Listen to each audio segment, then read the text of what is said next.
বন্ধুরা তোমরা কেমন আছো? আশা করি ভালোই আছো। আজকে আমি আর কিছু রান্না করছি না, আজকে মা বানাবে ডিমের রসমালাই। তোমরা খেয়েছো? আমিও আগে কোনোদিনও খাইনি। দেখি মা কীভাবে বানায়, আমি একটু শিখে নিই, আর টেস্ট করাও হয়ে যাবে।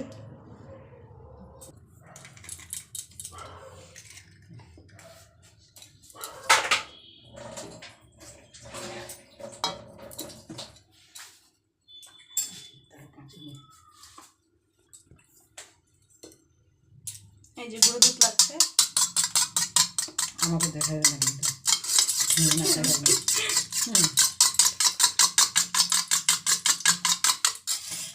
এই যে গুঁড়ো দুধ দিয়ে দিচ্ছে।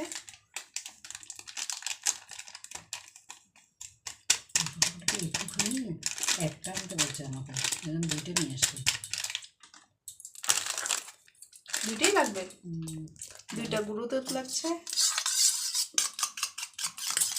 একদম মিহি করে ভালো করে ফেটে নিতে হবে।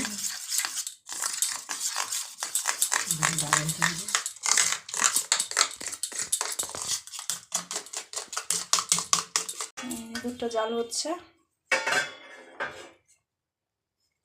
এখন এই হচ্ছে তোমার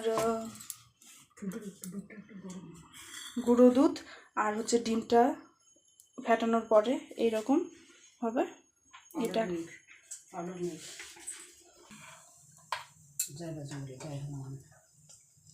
এই যে দিয়ে দিচ্ছে গুঁড়ো দুধ আর ডিম ফেটানো ছিল যে ব্যাটারটা, ওটা দিয়ে দিচ্ছে। বাড়িতে যদি লোকজন আসে তাহলে 10 মিনিটের মধ্যে এটা বানায় তোমরা খাওয়াতে পারবে, খুব বেশি টাইম লাগে না একদম। দেখো লোকজন বেশি হলে 2টা ডিম দিলেই হয়ে যাবে, নাহলে একটা ডিম দিয়েই করে নিতে পারবা। আধা কেজি দুধ আর হচ্ছে 2টা গুঁড়ো দুধের প্যাকেট। মা চিনি দিব না এখন? আমিও এটা নতুন শিখলাম, আমি কোনোদিনও করি নাই। বাহ খুব সুন্দর হয়েছে, একদম ফুলে ফুলে উঠছে। এই যে দেখো বন্ধুরা, যে তোমাদেরকে আমি দেখাচ্ছি, এই এই এই দেখো, এই যে একদম রসে ভরা। চিনি বেশি লাগে না, চিনি 1 থেকে 2 চামচ দিলেই হবে, বেশি লাগে না। এটা হালকা মিষ্টি হলে ভালো লাগবে। হ্যাঁ, যে যেমন মিষ্টিটা পছন্দ করে সেই অনুযায়ী তোমরা দেবে। আচ্ছা কেটে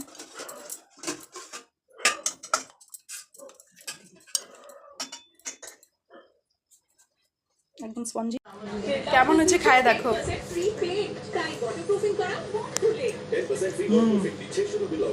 সুপার সুপার সুপার। বন্ধুদের বলে দাও তারাও যেন বাড়িতে বানায় খায়। অবশ্যই বন্ধুরা আপনারা বানিয়ে খাবেন বাড়িতে, অবশ্যই ভালো লাগবে। চটজলদি একটা রেসিপি যেটা খুব কম খরচাতেই হয়ে যায় এবং খেতে খুবই সুস্বাদু। আচ্ছা খাও, আর ডিস্টার্ব করো না, খাও খাও।